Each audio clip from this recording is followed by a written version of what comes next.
Ever make peace? No, I don't. I don't. I think that it's such a huge thing to be estranged from a parent that obviously there would have to be very big reasons for that. Do you have your reasons? I have my reasons. Any you want to share? It wasn't a good relationship from my point of view for a very long time. But I had a need to please, and I kept that going for a long time. And then there just came a point at which I had to pull up and say, can't do this anymore. And yeah. Do you regret that he can't be a part of this success? Well, the estrangement happened post-success, so you know he was there for a while. If I'm totally honest with you, I regret much more that my mother never saw any of it. That's a bit of a killer. I mean, she would have just... Would she have loved reading it? I can honestly say I know 100% she would have adored it. Yeah, yeah, I but really you know started that. writing before she but passed. I never told her about it. Never told her. And I would have done. You know, I would have told her about it, and I know she would have really liked it.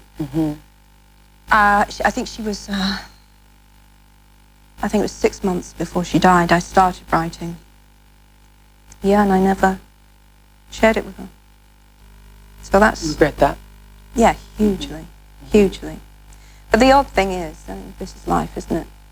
The books wouldn't be what they are if she hadn't died. I mean, her death is on virtually every other page of the Harry Potter books, you know. At least half of Harry's journey is a journey to deal with death in its many forms, what it does to the living, what it means to die,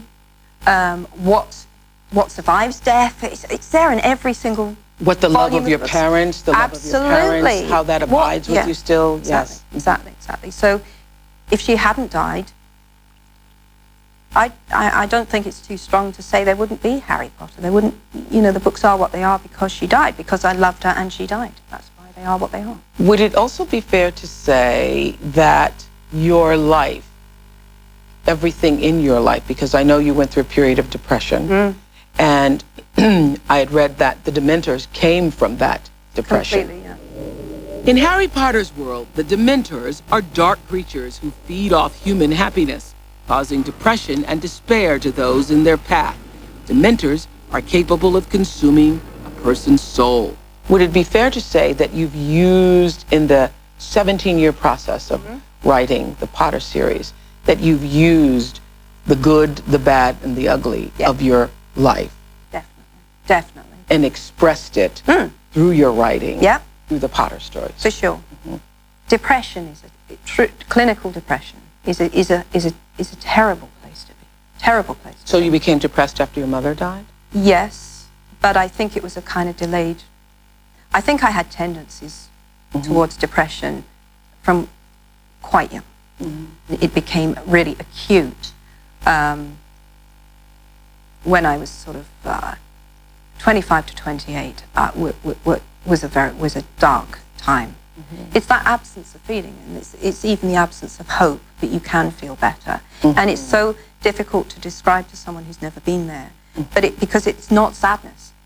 Sadness is, I know sadness. Sadness is not a bad thing, you know, to cry and to feel. But it's that cold absence of feeling, that really hollowed out feeling. That's what the Dementors are. And it was because of my daughter that I went and got help. Coming up, how Jo's epic failure became a billion-dollar success story, and why she turned down the king of pop. That's big, that you didn't want Michael Jackson to... a lot of things.